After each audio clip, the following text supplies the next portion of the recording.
സമ്മേളനത്തിൽ പൊതുവാകെ ഈ ലീഗ് പ്രവർത്തകരുടെ ഒരു പങ്കാളിത്തമൊക്കെ ഉണ്ടോ? ചർച്ചയായിട്ടുണ്ടല്ലോ ആ വിഷയം. പാണക്കാട് കുടുംബം പങ്കെടുക്കുന്നതുമായി ബന്ധപ്പെട്ട് അതിന് ഒരു ഇടപെടൽ നടത്തിയിട്ടുണ്ടോ? പ്രശ്നം പരിഹരിക്കാനുള്ള ഒരു ഇടപെടൽ ഉണ്ടായിട്ടുണ്ടോ? അതുണ്ട്. അതായത് അവരെ നമ്മൾ വഹിച്ചു നിർത്തിയിട്ടില്ലല്ലോ, ആരും വഹിച്ചു നിർത്തിയിട്ടില്ല. പിന്നെ ഇന്ന് രാവിലെ ആ ഒരു ഏതൊരു ചാനലിൽ വന്ന റിപ്പോർട്ടുണ്ടല്ലോ, എന്താണ് എന്ത് ചാനലാണ്? നിപ്പോർ ചാനലിൽ. അതായത് നമ്മൾ പിന്നെ കൊടി കൊടുക്കൽ, കൊടി കൈമാറ്റം, അത് ആദ്യം തന്നെ സമസ്ത കേരള ജമിയത്തുൽ ഉലമയുടെ സെക്രട്ടറി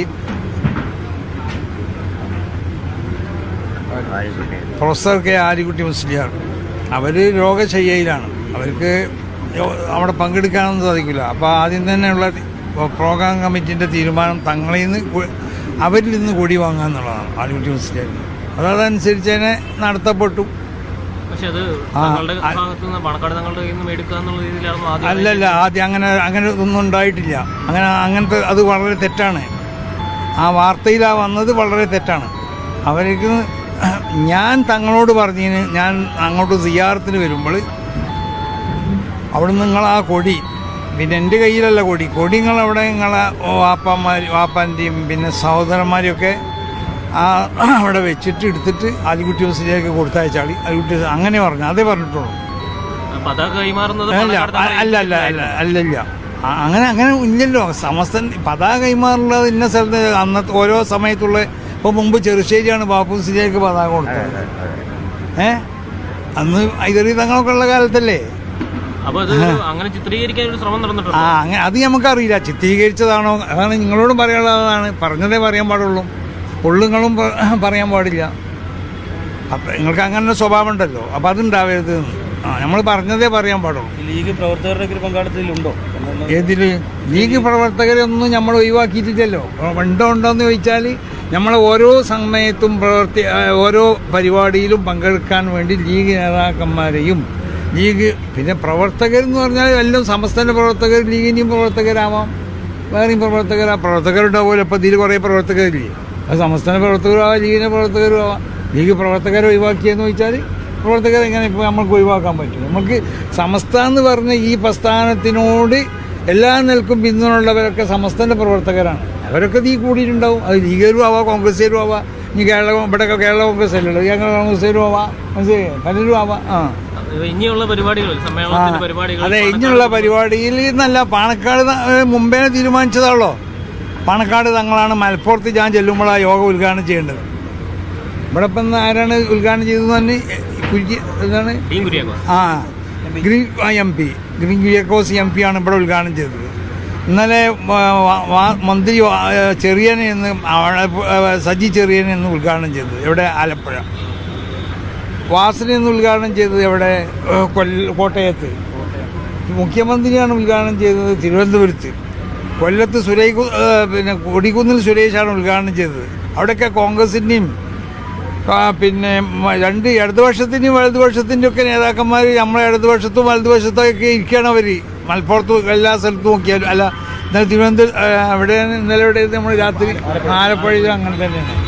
അപ്പോൾ എല്ലാവരും ഇതിൽ പങ്കാളികളുണ്ട്. ഇപ്പം എന്നാൽ ലീഗ് നേതാക്കന്മാരുണ്ട് അവിടെ. അല്ല പണക്കമൊന്നുമില്ല. അതിപ്പോൾ ഇല്ലല്ലോ, അത് ആരായിട്ട് പണക്കില്ലല്ലോ, ലീഗേറ്റ് നല്ല. ഇവിടെ ആരായിട്ട് പണക്കം? ഈ ഇപ്പോൾ പ്രസംഗിച്ചതല്ലേ പണക്കം എന്നുള്ളത് ഞങ്ങളുടെ ഡിക്ഷണറി ഇല്ല, ആരായിട്ടും ഇല്ല. ആശയത്തിനെ എതിർക്കുന്നതായിട്ട് പോകണം, അത്ര. നിരന്തരം ഇങ്ങനെ പറയുമ്പോഴും ലീഗിന്റെ നേതൃത്വമായി അകന്നു നിൽക്കുകയാണെന്നുള്ള വാർത്തകളാണ്. അതല്ലേ ഇപ്പം നിങ്ങളോട് പറഞ്ഞത്. മലപ്പുറത്ത് ഒന്ന് ഉദ്ഘാടനം ചെയ്യേണ്ടത് സാദിഖ് അലി ശിഹാബ് തങ്ങളാണ്. ഒന്ന് ഉദ്ഘാടനം, രണ്ട് പിന്നെ സ്ഥലത്ത് സ്വീകരണം മലപ്പുറത്ത് മാത്രമേ ഉള്ളൂ. ഒന്ന് സാദിഖ് അലി ശിഹാബ് തങ്ങളാണ് ഉദ്ഘാടനം ചെയ്യേണ്ടത്, മറ്റൊന്ന് ഉദ്ഘാടനം ചെയ്യേണ്ടത് അബ്ബാസ് അലി ശിഹാബ് തങ്ങളാണ്. അത് നമ്മൾ പിന്നെ രേഖയിലൊക്കെ ഉണ്ട്, റിപ്പോർട്ടിലുണ്ട്, എല്ലാത്തിലും ഉണ്ടത്. അവരെ ക്ഷണിച്ചതാണ്, അവരത് ഏറ്റതുമാണ്. അതുപോലെ നടക്കും. അടുത്ത മലപ്പുറത്ത് ചെല്ലുമ്പോൾ മലപ്പുറത്ത് സാദിഖ് അലി ശിഹാബ് തങ്ങൾ ഉദ്ഘാടനം ചെയ്യും, മറ്റേത് അബ്ബാസ് അലി ശിഹാബ് തങ്ങൾ ഉദ്ഘാടനം ചെയ്യും. മറ്റുള്ളതായ തങ്ങന്മാരുണ്ട്. ഇപ്പോൾ ഞാൻ പറഞ്ഞല്ലോ 10-25ഓളം തങ്ങന്മാരുണ്ട് നമ്മളെ കൂടെ. അതേമാതിരിക്ക് പാണക്കാട് കുടുംബത്തിലുള്ള തങ്ങന്മാരോട് സഹകരിക്കും, അത്ര ഉണ്ടാവും.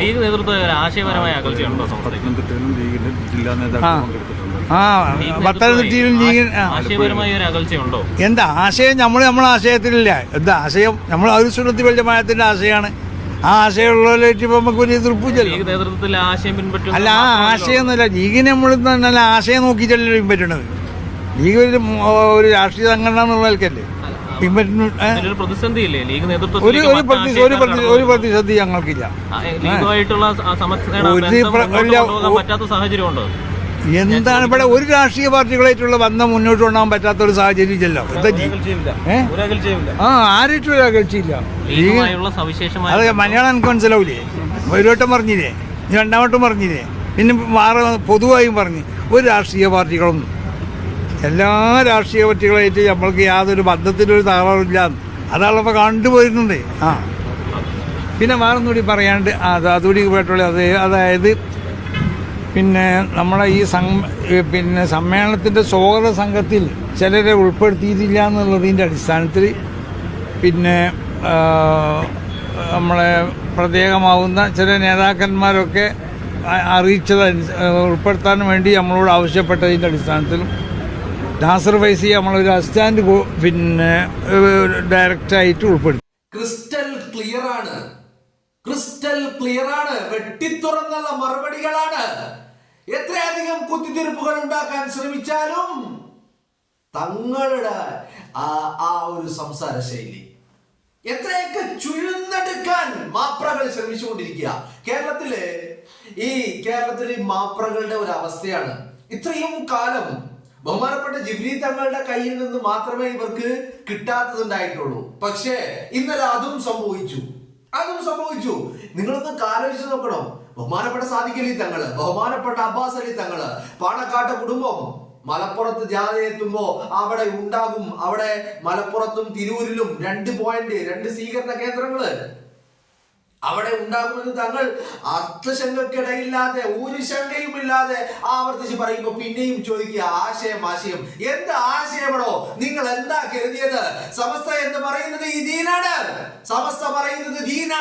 എന്നാൽ മുസ്ലിം ലീഗ് എന്ന് പറയുന്നത് ഈ സമുദായത്തെ പ്രതിനിധീകരിക്കുന്ന പാർട്ടിയാണ്, പൊളിറ്റിക്കൽ പാർട്ടിയാണ്. പിന്നെയും എന്താ ആശയം എന്ന് പറഞ്ഞുകൊണ്ടിരിക്കുന്നത്? നിങ്ങൾക്ക് മനസ്സിലാവുന്നില്ല? മലയാളമല്ലേ തങ്ങൾ പറയുന്നത്? അത് പച്ച മലയാളത്തില് തങ്ങളുടെ ഭാഗം ക്ലിയറായി പറഞ്ഞു വെക്കുമ്പോ പിന്നെയും എന്താ നിങ്ങൾക്ക് പ്രശ്നം? ഇവിടെ കൊടിമരത്തിന്റെ പ്രശ്നത്തില് ഇവിടെ പച്ച നുണകൾ പടച്ചുണ്ടാക്കിയത് കേരളത്തിലെ മാധ്യമ പ്രവർത്തകരാണ് അല്ലെ? നിങ്ങളൊന്ന് ആലോചിച്ച് നോക്ക്. അങ്ങനെ ഒരു തീരുമാനം ഉണ്ടായില്ലെന്നേ. ഇവരെന്താ പറിച്ചു വിട്ടത്? ഈ സമുദായത്തെ തമ്മിലടിപ്പിക്കണമെന്ന് ആർക്കൊക്കെയോ വല്ലാത്തൊരു ആഗ്രഹമുണ്ട് എന്നുള്ളത് ഇതിൽ നിന്ന് നമുക്ക് വ്യക്തമാവുക അല്ലെ? നിങ്ങളൊന്ന് ആലോചിച്ച് നോക്ക്. ഇപ്പൊ സാദിഖ് അലി തങ്ങളുടെ അടുത്ത് എന്താണ് അവിടെ സംഭവിച്ചത്? കുടിമാറ്റവുമായി ബന്ധപ്പെട്ട യഥാർത്ഥം എന്താണെന്ന് തങ്ങൾ ഇന്നലെ പച്ചക്ക് പറയാ. അപ്പൊ ഇവര് വാർത്ത കൊടുക്കുന്നത് എന്താണ്? ഇവര് വാർത്ത പച്ചക്കള്ളം പടച്ചു വിടുമ്പോഴാണ് തങ്ങളുടെ ശ്രദ്ധയിൽ അത് പെടുന്നത്. അതാണ് തങ്ങൾ ഇന്നലെ മാധ്യമങ്ങളോട് പറഞ്ഞത്. നിങ്ങൾ പച്ചക്കള്ളം പടച്ചു വിടരുത്, അങ്ങനത്തെ ഒരു ശീലം നിങ്ങൾക്കുണ്ടെന്ന് തങ്ങൾ പറയാ. കള്ളരെന്ന് വിളിക്കുക തങ്ങള് അല്ലേ? ഈ കള്ളത്തരം അത്രയും പടച്ചു വിട്ടുകൊണ്ട് ഈ സമൂഹത്തെ, ഈ സമുദായത്തെ തമ്മിലടിപ്പിക്കുവാനുള്ള ശ്രമം കേരളത്തിലെ മാപ്രകൾ നടത്തുക. ഇതിപ്പോ തിരിച്ചറിയില്ലേ? തങ്ങൾ ഇന്നലെ അത് പറഞ്ഞത് കൊണ്ട് നമുക്കത് മനസ്സിലാക്കാൻ പറ്റിയില്ലേ? നിങ്ങളൊന്ന് ആലോചിച്ച് നോക്ക്. പാണക്കാട്ട് കുടുംബത്തെയും സമസ്തയെയും തമ്മിൽ ഭിന്നിപ്പിക്കണമെന്ന് ആർക്കൊക്കെയോ വലിയ താല്പര്യങ്ങളുണ്ട്. അത്തരക്കാർ ചില ആളുകള് ഇതിനിടയിൽ നമ്മൾ ശ്രദ്ധിക്കാതെ, ലീഗും സമസ്തയും ശ്രദ്ധിക്കാതെ, അശ്രദ്ധരായിട്ട് കണക്കിൽപ്പെടാതെ മാറ്റി നിർത്തുന്ന ആളുകള്, ആ ആളുകൾ ഇതിനിടയിൽ കിടന്ന് പ്രവർത്തിക്കുന്നുണ്ട് എന്നുള്ള കാര്യത്തില് ഒരു തർക്കവും നമുക്ക് ആർക്കുമില്ല അല്ലെ? നിങ്ങളൊന്ന് ആലോചിച്ച് നോക്ക്. അങ്ങനെ ഏതോ ഒരാൾ കൊടുത്ത ഒരു വാർത്തയുടെ അല്ലെങ്കിൽ വിവരത്തിന്റെ അടിസ്ഥാനത്തിലാണ് ഇത്തരത്തിൽ വാർത്തകൾ കെട്ടിച്ചമച്ചത് എന്ന് ഞാൻ സംശയിക്കുന്നു. അല്ലെങ്കിൽ ഇവർ ആരുടെയോ കയ്യിൽ നിന്ന് അച്ചാരം വാങ്ങിയിട്ട് ഇങ്ങനെ ഒരു ചിത്രത ഉണ്ടാക്കാൻ വേണ്ടിയിട്ട് ഇവർ പല PR വർക്കുകൾ നടത്തുന്നത് നമ്മൾ കണ്ടതാണ്. അത്തരത്തിൽ നടത്തുന്ന ചില നാണം കെട്ട നെറികെട്ട ഏർപ്പാടുകൾ മാത്രമാണിത്. എന്റെ തങ്ങള് അത് മുത്തുമണിയാ അല്ലേ? അത് കേൾക്കുമ്പോ നിങ്ങളൊന്ന് ആലോചിച്ച് നോക്ക്. ഇത്ര നിലപാട് ഇങ്ങനെ ആർജവത്തോടു കൂടി പറയാൻ തങ്ങൾക്ക് ദീർഘായുസ്സും ആഫിയത്തും ഉണ്ടാകണേ എന്നുള്ളത് ആ പ്രാർത്ഥന. കാരണം ഈ സമുദായത്തെ മുന്നിൽ നിന്ന് കൈപിടിച്ച് നടക്കാന്.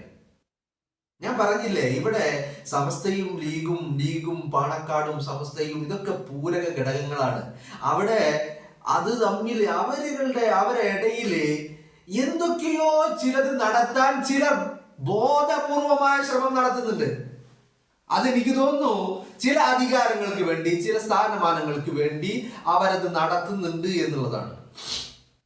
അത് അവർ നടത്തുന്നു എന്ന് പറഞ്ഞാൽ അത് തങ്ങളെ കൊണ്ട് ചെയ്യിപ്പിച്ചു എന്നോ പാണക്കാട് തങ്ങളെ കൊണ്ട് ചെയ്യിപ്പിച്ചോ എന്നോ ഒന്നുമില്ല. ഇവര് ഇങ്ങനെ പൊതുമധ്യത്തിലേക്ക് ചിലതൊക്കെ ഇങ്ങനെ ഇട്ടുകൊടുക്കുകയാണ്. ചില തെറ്റായ ഇൻഫർമേഷനുകൾ ഇവരിങ്ങനെ പങ്കുവെച്ചുകൊണ്ടിരിക്കുക. അങ്ങനെ അതിന്റെ പേരിൽ ഒരു ഭിന്നിപ്പിച്ചിട്ട് അല്ലെങ്കിൽ ഛിദ്രത ഉണ്ടാക്കിയിട്ട് അതിൽ നിന്ന് വല്ല ലാഭവും നേട്ടവും കൊയ്യാൻ കഴിയുമോ എന്നുള്ള ചില ശ്രമങ്ങൾ ഇവർ നടത്തിക്കൊണ്ടിരിക്കുന്നുണ്ട് എന്നുള്ള കാര്യത്തിൽ ഒരു തർക്കവുമില്ല. അല്ലെ? നിങ്ങളൊന്ന് ആലോചിച്ച് നോക്ക്. ഈ കൊടിമാറ്റവുമായി ബന്ധപ്പെട്ടിട്ട് തങ്ങൾ പറയുന്നുണ്ട്, ചെറുശ്ശേരി ഉസ്താദ് ഉണ്ടാകുമ്പോ ചെയ്തതിനെ കുറിച്ച് തങ്ങൾ പറയുന്നുണ്ട്. ഇപ്പോഴും അത് തന്നെയാണ് ചെയ്തത്. അവിടെ സിയാറത്തിന്, പാണക്കാട്ട് മക്കാമിന് സിയാറത്തിന് താൻ വരുന്നുണ്ട് എന്നുള്ള കാര്യം അടക്കം സാദിഖലി തങ്ങളെ വിളിച്ചറിയിച്ചിട്ടുണ്ട്. മര്യാദയാണ്, ബഹുമാനമാണ്. മര്യാദയാണ്, ബഹുമാനമാണ്. ആ പാണക്കാട് കുടുംബത്തിലെ ആളുകള് ഇപ്പൊ കന്യാകുമാരിയിൽ പങ്കെടുത്തില്ല എന്ന് പറഞ്ഞുകൊണ്ടാണ് ഉള്ള കോലാഹലങ്ങൾ അത്രയും ഉണ്ടാക്കുന്നത്. ആരാ ഉണ്ടാക്കുന്നത്? ബഹിഷ്കരിച്ചു, വിട്ടുനിന്നു എന്നൊക്കെ തലക്കെട്ടുകൾ നൽകിയത് ആരാ? സമസ്ത പറഞ്ഞോ? എവിടെയെങ്കിലും പറഞ്ഞില്ലല്ലോ. അപ്പൊ ഇതൊക്കെ ഉണ്ടാക്കിയെടുത്ത് ഈ സമൂഹത്തില്, ഈ സമുദായത്തില്, മുസ്ലിം ഉമ്മത്തിനിടയില് വലിയ തരത്തിലുള്ള ഭിന്നിപ്പ് ഉണ്ടാക്കാൻ ചിലർ ശ്രമിക്കുന്നുണ്ട്. ആ ഭിന്നിപ്പ് പലരും നോട്ടം വെക്കുന്നത് അടുത്ത ഇലക്ഷന് വേണ്ടിയിട്ടാ. അങ്ങനെ ഒരു ഭിന്നിപ്പ് ഉണ്ടാക്കിയിട്ട്, തമ്മിലടി ഉണ്ടാക്കിയിട്ട് അതിൽ നിന്ന് വല്ല നേട്ടവും കൊയ്യാൻ കഴിയുമോ എന്ന് ചിലർ ചിന്തിക്കുന്നുണ്ട്. അല്ലേ? തങ്ങള് ഈ പറയുന്ന കാര്യങ്ങൾ ഇത്ര ആർജവത്തോടെ പറയുമ്പോ വളരെ വ്യക്തമായ മറുപടി, ഒഴിഞ്ഞു മാറലുകളോ ഒന്നുമില്ല. എന്താ യാഥാർത്ഥ്യം, എങ്ങനെയാണ് കാര്യങ്ങൾ എന്ന് തുറന്ന് പറയുമ്പോ പിന്നെയും അതിൽ ചുഴുന്ന് അതിൽ നിന്ന് എന്തെങ്കിലും കിട്ടുമോ നോക്കുക. ഞാന് ഇത്രയും ദൈർഘ്യമുള്ള ഒരു ക്ലിപ്പ് പ്ലേ ചെയ്യാനുള്ള കാരണം തന്നെ ഇതൊക്കെ എല്ലാവരും കാണാൻ വേണ്ടിയിട്ടാ, ഇതൊക്കെ എല്ലാവരിലേക്കും എത്താൻ വേണ്ടിയിട്ടാ. തങ്ങൾ പറയുന്നതാണ് അവിടെ യാഥാർത്ഥ്യം. കാരണം ഇതിന്റെ ഈ പറയുന്ന സംഘടന മുന്നിൽ നിന്ന് നയിക്കുന്നത്, ബഹുമാനപ്പെട്ട സമസ്തയെ മുന്നിൽ നിന്ന് നയിക്കുന്നത് അത് ജിഫ്രി തങ്ങളാ. അല്ലെ? അപ്പൊ തങ്ങൾ പറയുന്നതാണ് അതിന്റെ യാഥാർത്ഥ്യം. മാധ്യമങ്ങള്, മാപ്രകള്, ഈ പിന്തിരിപ്പൻ അല്ലെങ്കിൽ കുത്തിത്തിരിപ്പിന്റെ ഏർപ്പാടുകള് ഇവര് എല്ലാ കാലത്തും ഉള്ളതാ. അവർക്ക് ഓരോ സമയങ്ങളിൽ ഓരോ ടാർഗറ്റുകൾ ഉണ്ടാവും. ഇപ്പോ തെരഞ്ഞെടുപ്പ് കഴിഞ്ഞപ്പോ മറ്റു വിഷയങ്ങളില്ല. തെരഞ്ഞെടുപ്പിന്റെ റിസൾട്ട് വന്നു, അതിന്റെ ആഘോഷങ്ങളൊക്കെ കഴിഞ്ഞു. ഇപ്പൊ കേരളത്തിൽ എല്ലാവരും ഉറ്റുനോക്കുന്നത് എന്താ? ജിഫ്രി തങ്ങളുടെ യാത്രയാ, സന്ദേശയാത്രയാ. ആ യാത്ര ഇങ്ങനെ എല്ലാവരും ഉറ്റുനോക്കി അത് വലിയ രീതിയിൽ സ്വീകാര്യത ലഭിക്കുന്നത് കാണുമ്പോ പല രീതിയിലുള്ള കുത്തിത്തിരിപ്പുകൾക്കുള്ള ശ്രമങ്ങൾ ഒരു ഭാഗത്ത് നടക്കുകയാണ്. അതിന് വഴിവെച്ചു കൊടുക്കുന്ന ആളുകൾ ഈ സമസ്തക്കടയിലും സമസ്തക്കാരനാണെന്ന് പറഞ്ഞ് സമസ്തക്കാരന്റെ കൂടെ നിൽക്കും. പാണക്കാട് എന്ന പാണക്കാട്ടെ വലിയ വിധേയ വൃത്തിനായിട്ട് അങ്ങനെ നിൽക്കും. എന്നിട്ട് ഇതിന്റെ ഇടയിൽ ചില മുനാഫിക്കുകളുണ്ട് ഇതിന്റെ ഇടയിൽ, ഇല്ലെന്ന് പറയാൻ കഴിയില്ല. അവരാണ് ഈ മാധ്യമങ്ങൾക്ക് ഇത്തരത്തിലുള്ള വിവരങ്ങൾ കൊടുക്കുന്നത്, തെറ്റായ വിവരങ്ങൾ കൊടുക്കുന്നത്. എന്നിട്ട് അതൊരു വാർത്തയാക്കി, അതൊരു ചർച്ചയാക്കി, അതൊന്ന് ഈ കുളം കലക്കി മീൻ പിടിക്കുക നമ്മൾ പറയാറില്ലേ, അതന്നെ ഒന്ന് കലക്കാൻ നോക്കുകയാണ് മൊത്തത്തില്. അത് ചില മുനാഫിക്കുകളുണ്ട്, ഇല്ലെന്ന് നമുക്ക് പറയാൻ പറ്റില്ല. അങ്ങനത്തെ ആളുകളെ നമ്മുടെ നേതൃത്വം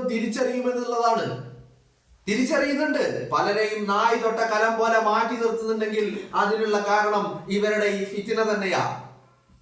പാണക്കാട് തങ്ങന്മാരെയും സാദിഖലി തങ്ങളെയും അബ്ബാസ് അലി തങ്ങളെയും പാണക്കാട് കുടുംബത്തെയും സമസ്തയെയും ജിഫ്രി തങ്ങളെയും ഒക്കെ എന്തെങ്കിലും പറഞ്ഞ് ഇങ്ങനെ അവർക്കിടയിൽ എന്തോ വലിയ ഛിദ്രതയുണ്ട്, അല്ലെങ്കിൽ അവരുടെ ഇടയിൽ എന്തോ വലിയ ഭിന്നിപ്പുണ്ട് എന്നുള്ള രീതിയിൽ പ്രചരണങ്ങൾ അഴിച്ചുവിടുക, കുപ്രചരണങ്ങൾ അഴിച്ചുവിടുക, കള്ളപ്രചരണങ്ങൾ അഴിച്ചുവിടുക. എന്തിനു വേണ്ടിയിട്ടാ? അവര് ചിലതൊക്കെ ആഗ്രഹിക്കുന്നുണ്ട്. അവര് ചില സ്ഥാനമാനങ്ങളെ അവർ ആഗ്രഹിക്കുന്നുണ്ട്. അവർക്ക് ചില കസേരകൾ അവർ ആഗ്രഹിക്കുന്നുണ്ട്. അതിനു വേണ്ടിയിട്ട് ഈ മുനാഫിക്കിന്റെ പണിയെടുക്കുക. രണ്ട് തോണിയിലും കാല് വെക്കുന്ന ഏർപ്പാട് എന്ന് നമ്മൾ പറയാറില്ലേ, അതന്നെ. രണ്ട് തോണിയിലും കാല് വെക്കുന്ന ഏർപ്പാട്, ആ മുനാഫിക്കിന്റെ ഏർപ്പാട്. രണ്ട് തോണിയിൽ എന്ന് പറഞ്ഞാല് ഇപ്പൊ സംസ്ഥയിലും ലീഗിലും നിൽക്കുക എന്നല്ല ഞാൻ അതിനെ കൊണ്ട് ഉദ്ദേശിക്കുന്നത്. ചിത്രതയുണ്ടാക്കാൻ ഇവിടെ എന്തോ വലിയ പ്രശ്നമുണ്ടെന്ന് വരുത്തി തീർക്കാൻ വേണ്ടിയിട്ടുള്ള ചില ഏർപ്പാടുകളും ചില പ്രവർത്തനങ്ങളും ഒക്കെ ചിലരുടെ ഭാഗത്ത് നിന്ന്, ചില മുനാഫിക്കുകളുടെ ഭാഗത്ത് നിന്ന് ഉണ്ടാക്കുന്നുണ്ട്. എന്നാലോ ഇവരൊക്കെ ഈ സമസ്തയുടെയും ലീഗിന്റെയും ഉപ്പും ചോറും നിന്ന് വളർന്ന് വലുതായവരാ. പക്ഷെ അവരിന്ന് ചെറുതായിക്കൊണ്ടിരിക്കുക. സമൂഹം അവരെ തിരിച്ചറിയുക. സമൂഹം മാത്രമല്ല, ലീഗും തിരിച്ചറിയുന്നുണ്ട്, സമസ്തയും തിരിച്ചറിയുന്നുണ്ട്, അവരെ മാറ്റി നിർത്തുന്നുമുണ്ട്. അങ്ങനെ ചെറുതായി കൊണ്ടിരിക്കുമ്പോ ഈ പറയുന്ന ഏർപ്പാടുകൾ മുനാഫിക്കിന്റെ ഏർപ്പാട് ചെയ്യുക, എന്നിട്ട് ഈ മാധ്യമങ്ങൾക്കോ അല്ലെങ്കിൽ പൊതുസമൂഹത്തിലും ഇത്തരത്തിലുള്ള ചർച്ചകൾ ഉണ്ടാക്കിയെടുക്കുക. ഇവരുടെ ഉദ്ദേശം അതാണ്. സമസ്തയും ലീഗും തമ്മിൽ എന്തോ വലിയ പ്രശ്നമുണ്ട് എന്ന് വരുത്തി തീർക്കാനുള്ള ചില ഏർപ്പാടുകൾ ഇവർ നടത്തിക്കൊണ്ടിരിക്കുകയാണ്. നിങ്ങളൊന്ന് ആലോചിച്ച് നോക്ക്. ഇപ്പൊ ഇന്നലെ തങ്ങളുടെ ഈ വാർത്താ സമ്മേളനം നമ്മൾ വല്ലാതെ ആഗ്രഹിച്ചതാ. കാരണം ഈ പ്രചരിപ്പിക്കുന്ന ആ കള്ളങ്ങളെ പൊളിച്ചെഴുതണമെന്ന് വല്ലാതെ ആഗ്രഹിച്ചതാ. കഴിഞ്ഞ ദിവസങ്ങള് തങ്ങൾക്ക് വേണ്ടി, സമസ്തക്ക് വേണ്ടി ഒക്കെ ശബ്ദമുയർത്തുമ്പോ, സംസാരിക്കുമ്പോ ഞാനും നിങ്ങളും ആഗ്രഹിച്ചതല്ലേ ഇതിന്റെ യാഥാർത്ഥ്യം നമ്മൾ ഈ കേൾക്കുന്ന, ഈ തലക്കെട്ടുകളിൽ കാണുന്ന. അല്ലെങ്കിൽ നിങ്ങളൊന്ന് ആലോചിച്ച് നോക്ക്. ഒരു ഭാഗത്ത് കുറെ ആളുകള് അവരങ്ങോട്ട് പറയാണ് സമസ്ത ആദ്യം തീരുമാനിച്ചു എന്ന്. എന്തേ? സമസ്തന്റെ മുഷാവറയിൽ ഇവരുണ്ടായ, അല്ലെങ്കിൽ ഇതിന്റെ പ്രോഗ്രാം കമ്മിറ്റിയിൽ ഇവരുണ്ടായ, ഇവരങ്ങോട്ട് തീരുമാനിച്ചു എന്ന് പറയാൻ. അപ്പൊ ആരോ ഏതോ ഒരു മുനാഫിക്ക് ഇതിന്റെ ഇടയിൽ നിന്ന് അത്തരത്തിൽ ചില തീരുമാനങ്ങൾ ഉണ്ടായി എന്ന് എന്തോ പറഞ്ഞു കൊടുത്തിട്ടുണ്ടല്ലേ, കള്ളങ്ങൾ പറഞ്ഞു കൊടുത്തിട്ടുണ്ടല്ലേ. അപ്പൊ അതിനൊരു മറുപടി ഉണ്ടാകണമെന്ന് ആഗ്രഹിച്ചത് അതാണെന്നല്ല ജിഫ്രി തങ്ങൾ പറഞ്ഞത്. നിങ്ങളൊന്ന് ആലോചിച്ച് നോക്ക്. എത്രമാത്രം വൃത്തികെട്ട ഏർപ്പാടാണ്. കള്ളപ്രചരണങ്ങൾ നടത്തുക, പച്ച നുണകൾ പടച്ചു വിടുക, എന്നിട്ട് അത് വലിയ ചർച്ചയാക്കി കൊണ്ടു നടക്കുക, എന്നിട്ട് അതിനെ ഏറ്റുപിടിക്കാൻ കുറെ ആളുകളും. നിങ്ങളൊന്ന് ആലോചിച്ച് നോക്ക്. അങ്ങനെ ഒന്നും ഉണ്ടായിട്ടില്ലെന്ന് ബഹുമാനപ്പെട്ട ജിഫ്രി തങ്ങൾ പറയുമ്പോ വീണ്ടും ചോദിക്കുക, ആശയപരമായിട്ട് എന്താ ആശയോടോ? സമസ്ത എന്ന് പറയുന്നത് അത് ഈ ദീന് പറയുന്നതാണ്. ബഹുമാനപ്പെട്ട ദീന് പറയുന്നത് പ്രസ്ഥാനമാണ് സമസ്ത. ലീഗ് എന്ന് പറയുന്നത് അത് ഇവിടുത്തെ ഈ സമുദായത്തിന് വേണ്ടി നിലകൊള്ളുന്ന രാഷ്ട്രീയ പാർട്ടിയാണ്. അത് രണ്ടും തമ്മിൽ എന്താ ആശയങ്ങൾക്ക് എന്താ ബന്ധം? അഹ്ലുസുന്നത്തി വൽ ജമാഅത്തിന്റെ ആശയം സമസ്ത പറയും, ലീഗ് ഈ സമുദായത്തിന്റെ രാഷ്ട്രീയം പറയും, അല്ലേ? അതല്ലേ? അതിനിടയിൽ കടന്നുകൊണ്ട് വീണ്ടും ചോദിക്കുക ആശയം എന്താ ആശയം? രണ്ടും രണ്ട് എക്സ്ട്രീമുകളിൽ നിൽക്കുന്ന രണ്ട് പാർട്ടികളല്ലേ? പാർട്ടി എന്ന് പറഞ്ഞാൽ രണ്ട് സംഘടനകളല്ലേ? ഒന്ന് പൊളിറ്റിക്കൽ പാർട്ടിയാണ്, ഒന്ന് മതസംഘടനയാണ്. ആ രണ്ട് എക്സ്ട്രീമുകളിൽ നിൽക്കുന്ന രണ്ടാളുകൾ എന്നിട്ടും ജിന്നി ചോദിക്കുക ഇങ്ങനെ എന്തെങ്കിലും. അത് ചോദിക്കുന്നത് ആരാ? ഇവിടെ വലിയ പ്രശ്നക്കാരാരാ? ആർക്കോ വലിയ അവന്റെ ജമാഅത്തെ ഇസ്ലാമിക്കാരന്, അവന്റെ ചാനലുകാരൻ ഇത്രയും ദിവസമായിട്ട് ഇത്തരത്തിലുള്ള കുത്തിത്തിരിപ്പുകൾ ഉണ്ടാക്കി എന്നല്ലാണ്ട്. നിങ്ങളൊന്ന് ആലോചിച്ച് നോക്കി. ഈ സന്ദേശയാത്രയുമായി ബന്ധപ്പെട്ട് ഒരു പോസിറ്റീവായ ഒരു റിപ്പോർട്ട് പോലും ഇവരുടെ ചാനലിൽ കാണാൻ കഴിയില്ല. കുത്തിത്തിരിപ്പ് മാത്രം. എന്താ കാര്യം? ഈ ഉമ്മത്ത് ആരാണ്? ഈ ഉമ്മത്ത് ആരുടെ കൂടെയാണെന്ന് കേരളത്തിന്റെ പൊതുസമൂഹം ഇങ്ങനെ ശ്രദ്ധിച്ചുകൊണ്ടിരിക്കുക. അതിൽ എല്ലാവരും പങ്കെടുക്കുക. സമസ്തയുടെ പങ്കും സമസ്തയുടെ കാര്യങ്ങളെ കുറിച്ച് എല്ലാവരും സംസാരിച്ചുകൊണ്ടിരിക്കുക. അപ്പൊ അതിനിടയിൽ എന്തെങ്കിലും കുത്തിത്തിരിപ്പ് വേണം? നിങ്ങളൊന്ന് ആലോചിച്ച് നോക്ക്. ഈ ജമാഅത്തെ ഇസ്ലാമിക്കാരന്റെ ചാനലില് ഈ നിമിഷം വരെ ഈ സമസ്തയുടെ സന്ദേശയാത്രയുമായി, ജിബ്രീ തങ്ങളുമായി ബന്ധപ്പെട്ട്, സാദിഖ് അലി തങ്ങളുമായി ബന്ധപ്പെട്ട്, മുസ്ലിം ലീഗുമായി ബന്ധപ്പെട്ട് എന്തെങ്കിലും പോസിറ്റീവായ ഒരു വാർത്ത വന്നോ? ഇതിന് കിട്ടുന്ന സ്വീകാര്യതയും ഇതിൽ പങ്കെടുക്കുന്ന ജനങ്ങളും അതിൽ പറയുന്ന കാര്യങ്ങളും തങ്ങൾ എല്ലാ സ്വീകരണ വേദികളിലും 10-20 മിനിറ്റോളം പല വിഭിന്നമായ വിഷയങ്ങളെ കുറിച്ച് ആധികാരികമായി സംസാരിക്കുന്നുണ്ട് തങ്ങള്, അല്ലെ? കോട്ടയത്ത് പറഞ്ഞ കാര്യമല്ല എറണാകുളത്ത് പറഞ്ഞത്, അവിടെ പറഞ്ഞതല്ല തിരുവനന്തപുരത്ത് പറഞ്ഞത്, കന്യാകുമാരിയിൽ പറഞ്ഞത്. അങ്ങനെ വിഭിന്നമായ വിഷയങ്ങളിൽ സമസ്തയുടെ കാര്യങ്ങൾ, ദീനിന്റെ കാര്യങ്ങൾ പറയുന്നുണ്ട്. അതൊന്നും ഒരുത്തിനും റിപ്പോർട്ട് ചെയ്യുന്നില്ല. എന്നിട്ട് ഈ ജമാഅത്തെ ഇസ്ലാമിക്കാരന്റെ ചാനല് എന്താ പടച്ചു വിടുന്നത്? അപ്പൊ അവന്റെ ആഗ്രഹം ഇതിന് തമ്മിൽ തെറ്റിക്കണം, വലിയ അടിയുണ്ടാക്കണം, വലിയ പ്രശ്നങ്ങൾ ഉണ്ടാക്കണം, എങ്ങനെയെങ്കിലും കാലങ്ങളായിട്ട് കാത്തു വെച്ചിരിക്കുക, എങ്ങനെയെങ്കിലും ഒരു പ്രശ്നം ഉണ്ടാക്കിയെടുക്കാൻ വേണ്ടിയിട്ട്. അല്ലെ? നിങ്ങളൊന്ന് ആലോചിച്ച് നോക്ക്. ഓക്കെ, ഇവര് ഈ പറയുന്ന കള്ളങ്ങൾ പ്രചരിപ്പിക്കുക, എന്നാ പിന്നെ അതിന്റെ കൂടെ എന്തെങ്കിലും ഒരു സത്യം അത് പറയുന്നുണ്ടോ? അത് പറയുന്നില്ല. സന്ദേശയാത്രയെ കുറിച്ച്, അതിൽ ഭാഗവാക്കാകുന്ന ആളുകളെ കുറിച്ച്, അതിന്റെ സ്വീകരണങ്ങളെ കുറിച്ച്, അതിന്റെ വിജയത്തെ കുറിച്ച് ഒന്നും ഒരു വാർത്തയുമില്ല. എല്ലാം പ്രശ്നം എന്താണ്? ലീഗ് ബഹിഷ്കരിച്ചു. എവിടെ ബഹിഷ്കരിച്ചു എവിടെ ബഹിഷ്കരിച്ചു എന്നാ നിങ്ങൾ പറയുന്നേ? തിരുവനന്തപുരത്തും കോട്ടയത്തും പത്തനംതിട്ടയിലും ലീഗിന്റെ നേതാക്കൾ ഉണ്ടായില്ലേ? നിങ്ങൾ കാണും പോലെ. എടോ, നിങ്ങളൊരു കാര്യം മനസ്സിലാക്കണം. ലീഗിന്റെ പ്രധാനപ്പെട്ട സമുന്നതരായ നേതാക്കളൊക്കെ ഉള്ളത് ഇന്ന് മലപ്പുറത്താ അല്ലേ? ഇന്നലെ എറണാകുളത്ത് എത്തിയപ്പോ അവിടെ ഹാരിസ് മീരാനുണ്ടായില്ലേ? എന്നിട്ട് വീണ്ടും വീണ്ടും ഈ പറയുന്ന സമുദായത്തെ എങ്ങനെയെങ്കിലും ഒന്ന് തമ്മിൽ തല്ലിക്കണം. അതിനു വേണ്ടിയുള്ള പ്രവർത്തനം ഈ പറയുന്ന ജമാഅത്തെ ഇസ്ലാമിക്കാരനും ചില മാധ്യമങ്ങളും ചെയ്തുകൊണ്ടിരിക്കുക. തങ്ങൾ ആവർത്തിച്ച് എന്താണ് വസ്തുത എന്ന് പറയുന്നില്ലേ? എന്റെ പൊന്നു മാധ്യമ പ്രവർത്തകരെ, നിങ്ങളോട് പറയാനുള്ളത്, ഈ മാപ്രകളോട് പറയാനുള്ളത്, അത് ജിഫ്രി തങ്ങളാണ്. ഇന്നലെ വി ഡി സതീശൻ തങ്ങളെ കുറിച്ച് ഈ എറണാകുളത്ത് സ്വീകരണ വേദിയിൽ പറഞ്ഞ എന്താ വി ഡി സതീശൻ പറഞ്ഞത്? തങ്ങള് വാക്കുകൾ അളന്നു മുറിച്ച് വളരെ കൃത്യതയോടുകൂടി പറയും. ചിലപ്പോ ഒരു നോട്ടം തന്നെ മതിയാകും. ആ നോട്ടത്തിൽ നിന്ന് നമുക്ക് ചിലതൊക്കെ പഠിക്കാൻ കഴിയുമെന്നുള്ളത് അത് തന്നെയാണ്. അപ്പൊ അതിൻ്റെ ഇടയിൽ വന്നിട്ട് ഈ ഇടയിൽ ഇങ്ങനെ തിരിപ്പിന്റെ പരിപാടി എടുത്തുകൊടുക്കുക, ഈ ഫിത്തിന ഉണ്ടാക്കാൻ വേണ്ടിയിട്ടുള്ള ഏർപ്പാട്. അതിന് ചില മുനാഫികൾ എന്ന് പറഞ്ഞാൽ കുറെ എണ്ണൊന്നുമില്ല കേട്ടോ. 1, 2, 3, 4 ഇങ്ങനെ എണ്ണി തുടങ്ങിയാല് ചിലപ്പോ 5 അതിന്റെ മേലത്തെ അങ്ങോട്ട് പോവില്ല. എന്നാലോ ഈ മുനാഫികള് വേണ്ട വിധത്തിൽ പണിയെടുക്കുന്നുണ്ട്. ഇത് ഇന്നലെ തുടങ്ങിയതല്ല, അതുകൂടി നമ്മൾ മനസ്സിലാക്കണം. ഈ മുനാഫികളുടെ പരിപാടി കണ്ടിട്ട് അത് ഏറ്റുപിടിക്കാൻ നമ്മളാരും തയ്യാറാവരുത്. ഇത് പണ്ട് ബഹുമാനപ്പെട്ട പ്രിയപ്പെട്ട മുത്തുമണി കൽബിന്റെ കൽബായ പ്രവാചകൻ മുഹമ്മദ് നബിയുടെ കാലം മുതലേ സല്ലല്ലാഹു അലൈഹി വസല്ലം നമ്മുടെയൊക്കെ ഈ ഉമ്മത്തിന്റെ നായകന് ആ കാലഘട്ടത്തിൽ ഈ മുനാഫിക്കിന്റെ ഏർപ്പാടുണ്ട്. ആ ഏർപ്പാട് തന്നെ ചില ആളുകൾ തുടർന്നുകൊണ്ടിരിക്കുക. ഉമ്മത്തിനെ തമ്മിൽ തെല്ലിക്കാൻ വേണ്ടിയുള്ള ഏർപ്പാട്. അതിന് ചില മാധ്യമ പ്രവർത്തകരുടെ ഈ പറയുന്ന കൂടെ പിടിക്കുന്ന ഏർപ്പാട്. നിങ്ങളൊന്ന് ആലോചിച്ച് നോക്ക്. കന്യാകുമാരിയിൽ തുടങ്ങി, കന്യാകുമാരി, തിരുവനന്തപുരം, കൊല്ലം, കോട്ടയം, ഇടുക്കി, പത്തനംതിട്ട, ആലപ്പുഴ, എറണാകുളം, ഇത്രയും ജില്ലകൾ കഴിഞ്ഞ് ഇങ്ങനെ എത്തുമ്പോഴും ഈ നിമിഷം വരെ ഒരു അഭിനന്ദനമോ അല്ലെങ്കിൽ ഒരു പോസിറ്റീവായ വാർത്തയോ ഒരു യാഥാർത്ഥ്യമോ വാർത്തയാക്കാൻ ചിലർക്കൊന്നും താല്പര്യമേ ഇല്ല. അതിനിടയിൽ കുത്തിത്തീർപ്പ് ഉണ്ടാക്കാൻ പലരും ശ്രമിച്ചുകൊണ്ടിരിക്കുക.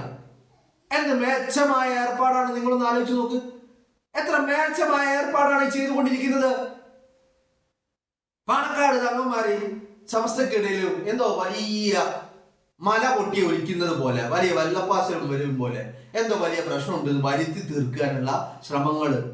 എന്നാലോ ഇതിന്റെ യാഥാർത്ഥ്യം എന്താണെന്ന് അന്വേഷിച്ചോ ഇവർ വലിയ ഫാക്ട് ചെക്ക് ചെയ്യുന്ന ആളുകൾ, അല്ലെങ്കിൽ ഇവർ വലിയ ഇൻവെസ്റ്റിഗേഷൻ നടത്തുന്ന ആളുകൾ. എന്നാ പിന്നെ ഇതിന്റെ കാര്യത്തിൽ ഒരു ഇൻവെസ്റ്റിഗേഷൻ നടത്തിക്കൂടെ? അത് ചെയ്യൂല. എന്തെങ്കിലുമൊക്കെ ഒന്ന് പടച്ചുവിടുക. ഞാൻ ഇന്നലെ കണ്ടു ഒരു മാധ്യമത്തില്, ഏതാ മാധ്യമം ഒന്നും പറയുന്നില്ല, തിരുവനന്തപുരത്ത് നടന്ന കാര്യം റിപ്പോർട്ട് ചെയ്യുന്നത് ആരാ? കോഴിക്കോട്ടുള്ള ലേഖകന്. ഇവൻ തിരുവനന്തപുരത്ത് പോയില്ല. ഇവൻ തിരുവനന്തപുരത്ത് കോഴിക്കോട് നിന്നുകൊണ്ട് തിരുവനന്തപുരത്തെ കാര്യം നമ്മൾ റിപ്പോർട്ട് ചെയ്യാം. അതെങ്ങനെ റെഡിയാവണേ? അതെങ്ങനെ ശരിയാവണേ? അപ്പോ ഇത്തരത്തിലുള്ള കള്ളപ്രചരണങ്ങള്, ഈ ഉമ്മത്തിനെ തമ്മിൽ തല്ലിക്കുവാനുള്ള കള്ളപ്രചരണങ്ങൾ നടത്തുന്നുണ്ട്. അതിനുള്ള ശക്തമായ മറുപടിയാണ് ബഹുമാനപ്പെട്ട സയ്യിദുൽ ഉലമ ജിബ്രി തങ്ങള് നൽകിയത്. ഇതിനൊരു കാര്യമുണ്ട് മാപ്രകൾക്ക് മനസ്സിലാകാത്തത്. നിങ്ങൾ ക്യാമറയും കണ്ണുമായി പോകുമ്പോൾ കാണുന്നതല്ല, കാണാത്ത പലതുമുണ്ട്. ആ കാണാത്ത പലരും തങ്ങളോടൊപ്പം ഈ യാത്രയിലുണ്ട് എന്നുള്ളതാണ് ഈ യാത്രയെ ഇത്രയധികം മഹാവിജയത്തിലേക്ക് എത്തിക്കുന്നത്. ആ തങ്ങളുടെ കൂടെ നടക്കുന്നവരിൽ ശംസുൽ ഉലമയുണ്ട്, കണ്ണിയത്ത് ഉസ്താദുണ്ട്, PMS പൂക്കോയ തങ്ങളുണ്ട്, ചെറുശ്ശേരി ഉസ്താദുണ്ട്, സയ്യിദ് മുഹമ്മദ് അലി ശിഹാബ് തങ്ങളുണ്ട്, സയ്യിദ് ഉമർ അലി ശിഹാബ് തങ്ങളുണ്ട്.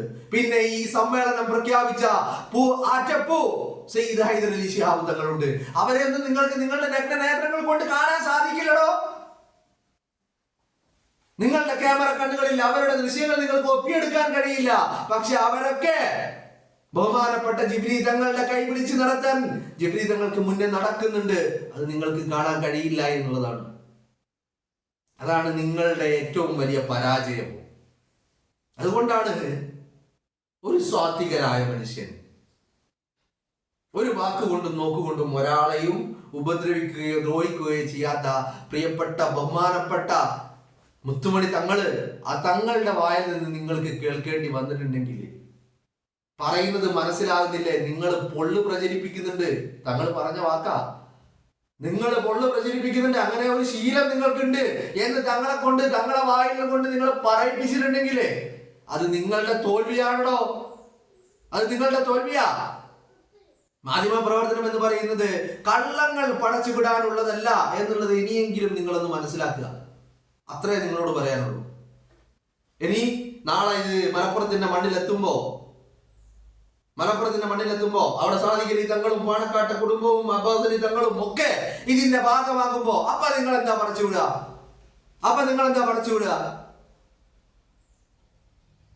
അപ്പൊ ഇത്രയേ ഉള്ളൂ കാര്യങ്ങള്. അപ്പൊ നിങ്ങളുടെ ഈ പറയുന്ന കള്ളപ്രചരണങ്ങൾ, കളവ്, ഇവിടെ ഒരു വാർത്ത, മാധ്യമ പ്രവർത്തനം എന്ന് പറയുന്നത് ഇത്തരത്തിൽ പച്ച നുണകൾ തലക്കെട്ടാക്കുന്നതാണോ മാധ്യമ പ്രവർത്തനം? അത് നിങ്ങൾ ഒന്നുകൂടി ചിന്തിക്കേണ്ടതുണ്ട്. എന്താണ് മാധ്യമ പ്രവർത്തനം? എന്താണ് അതുകൊണ്ട് ഉദ്ദേശിക്കുന്നത്? എന്താണ് യഥാർത്ഥ മാധ്യമ പ്രവർത്തനം എന്നുള്ളത് അതൊന്നുകൂടി ഇരുന്ന് പഠിച്ചിട്ട് ഈ മൈക്കും തൂക്കിയിട്ട് ഈ പണിക്ക് ഇറങ്ങുന്നതായിരിക്കും നിങ്ങൾക്ക് എല്ലാവർക്കും നല്ലത് എന്നുള്ളത് മാത്രമേ പറയാനുള്ളൂ.